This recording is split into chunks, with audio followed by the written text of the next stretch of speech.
तर नागपूरमध्ये शिवजयंती उत्सवाला सुरुवात झालेली आहे। महाल भागातून शिवजयंती निमित्त अधिक माहिती देतात आमचे प्रतिनिधी तुषार कोळे। माधवी, निश्चितच जर का आपण हे दृश्यांमध्ये बघितलं तर महालचं शिवाजी महाराजांचा जो चौक आहे, शिवाजी महाराज स्मारक समितीच्या वतीने इथे शिवजयंती उत्सवाला सुरुवात झालेली आहे। पहाटे 5 वाजतापासून जिथे वेगवेगळे कार्यक्रम आयोजित करण्यात आलेले होते।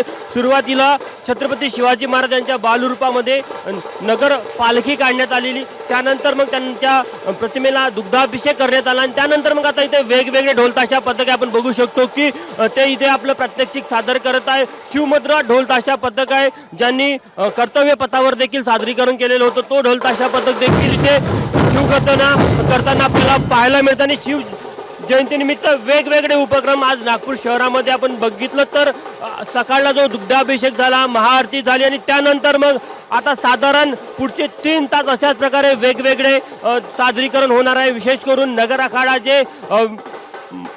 आखाड्याचे जे खेळाडू आहेत ते देखील मैदानी खेळाचं प्रात्यक्षिक इथे सादरीकरण करणार आहे आणि हे बघण्यासाठी मोठ्या संख्येने नागपूरकरांनी देखील तितकीच गर्दी केल्याचं आपल्याला पाहायला मिळतं। विशेष करून तरुणाई मोठ्या संख्येने इथे आल्याचं पाहायला मिळत आहे।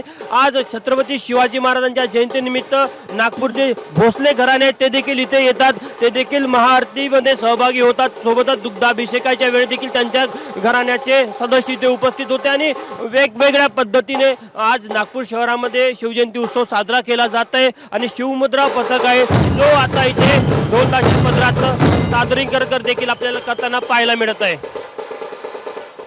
नक्कीच शिवजयंतीचा मोठा उत्साह नागपूरमध्ये पाहायला मिळतोय। धन्यवाद तुषार या सगळ्या सविस्तर माहितीसाठी। एबीपी माझा, उघडा डोळे बघा नीट।